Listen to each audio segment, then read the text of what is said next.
ሀገራዊ ምክክር ኮሚሽኑ ጋር በተያያዘ በርካታ አሉባልታዎች በርካታ ጉዳዮች ይነገራሉ ይወራሉ በተለይ ከአዲስ አበባ ጉዳይ ጋር በተያያዘ በርካታ ጉዳዮች ይነሳሉ እንደምታውቁት እናም እኛም የራሳችንን ሐሳብ አንጸባርቀን ነበር በአንዳንድ ጉዳዮች ላይ በምክክሩ ላይ ከተሳተፉ ሰዎች ያገኘናቸው መረጃዎች አሉ እና እነኚህን መረጃዎች በንባብ ነው ወደናንተ ምናደርሰው ምን ተነስተዋል ምን ተወያይተዋል የሚሉትን መረጃዎች ታገኙበታላችሁ ክርስቲያን ቢኒያም አመሰግናለሁ በጣም ጨምሮ ይስጥልኝ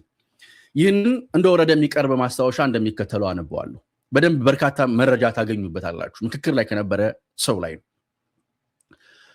በመድረኩ ከቀረቡት ከ400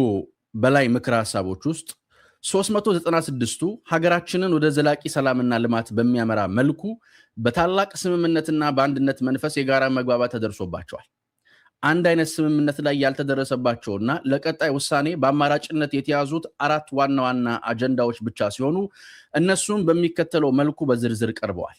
አንደኛ የመንግስት አወቃቀር ስርዓት ሀገራችን አሁን እየተከተለች ባለው የፓርላማ ስርዓት ፓርላሜንታሪ ሲስተም እንድትቀጥል ከስምምነት ከተደረሰ በኋላ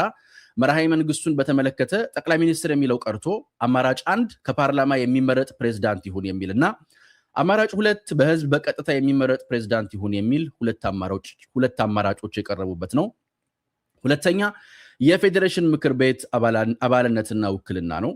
አማራጭ 1 የፌዴሬሽን ምክር ቤት አባላት በቀጥታ በህዝብ ምርጫ የሚወከሉበት አሰራር ይዘርጋ የሚል ሲሆን ሁለተኛ አማራጭ አሁን ባለው ያወካከል ስርዓት ይቀጥል የሚሉ ሁለት አማራጮች የቀረቡበት ነው ሶስተኛ የሰንደቅ ዓላማ አርማ በሰንደቅ ዓላማችን አረንጓዴ ቢጫና ቀይ ቀለማት ላይ ሙሉ በሙሉ ስምምነት የተደረሰ ሲሆን ልዩነቱ ያለው በመሃል ላይ በሚኖረው አርማ ላይ ነው በዚህም አማራጭ 1 አሁን ያለው አርማ እንዳለ ይቀጥል ሌላኛው አማራጭ 2 አርማው በጥናት ተሻሽሎ ይጽደቅ የሚሉ ሁለት አማራጮች የቀረቡበት ነው አራተኛ በአዲስ አበባ ጉዳይ ላይ ከቀረቡት በርካታ ነጥቦች ውስጥ በአብዛኛዎቹ ላይ ፍጹም መግባባት የተፈጠረ ሲሆን በአንድ ጉዳይ ላይ ብቻ አማራጭ ሐሳብ ቀርቧል በቅድሚያ ስምምነት የደረሰባቸው ጉዳዮች አዲስ አበባ የፌደራሉ መንግስት የኢትዮጵያ ርዕሰ ከተማ መሆኗን አዲስ አበባ ከተማ አስተዳደር ራስን በራስ የማስተዳደር ሙሉ ስልጣንና ነፃነት እንዳላት የአዲስ አበባ ከተማ አስተዳደር ተጠሪነቱ ለፌደራል መንግስት እንደሚሆን የአዲስ አበባ ነዋሪዎች በህገ መንግስቱ ድንጋጌዎች መሰረት በህዝብ ተወካዮች ምክር ቤት እንደሚወከሉ በህገ መንግስቱ አንቀጽ 49 ንዑስ አንቀጽ 5 ላይ ተጠቅሶ የነበረው የኦሮሚያ ከአዲስ አበባ ልዩ ጥቅም ታገኛለች የሚለው ሐረግ አሁን በተደረገው ውይይት ይህ ተቀይሮ የጋራ ተጠቃሚነት በሚለው እንዲተካ እንዲሁም የዓለም አቀፍ ተቋማት መቀመጫ የአፍሪካ አዲስ አበባ የፌደራል መንግስቱና የኦሮሚያ ክልል ዋና ከተማ መሆኗን ሁሉም ተመካካሪዎች በሙሉ ድምጽ ተስማምተውበታል ልዩነት ተፈጥሮ በአማራጭነት የተያዘው አንድ ነጥብ ብቻ ነው ይሄውም አዲስ አበባ የኦሮሚያ ዋና ከተማ መሆኗ በፌደራሉ ህገ መንግስት ውስጥ እንዴት ይካተት የሚለው ላይ ነው አማራጭ 1 አዲስ አበባ በኦሮሚያ ክልል መሃል የምትገኝ በአስተዳደርና በአገልግሎት የተሳሰረች በመሆኗ እንዲሁም ላለፉት 35 ዓመታት የኦሮሚያ ክልል ዋና ከተማ አዲስ አበባ ሆና ስላገለገለች ይህ በፌደራሉ ህገ መንግስት ላይ በግልጽ ይጠቀስ በአንድ አማራጭ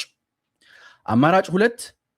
የኦሮሚያ ከተጠቀሰ የሁሉም ክልል የዋና ከተማ በፌደራሉ ህገ መንግስት ላይ በግልጽ ይጠቀስ ይካተት የሚሉ ሁለት አማራጮች የቀረቡበት ናቸው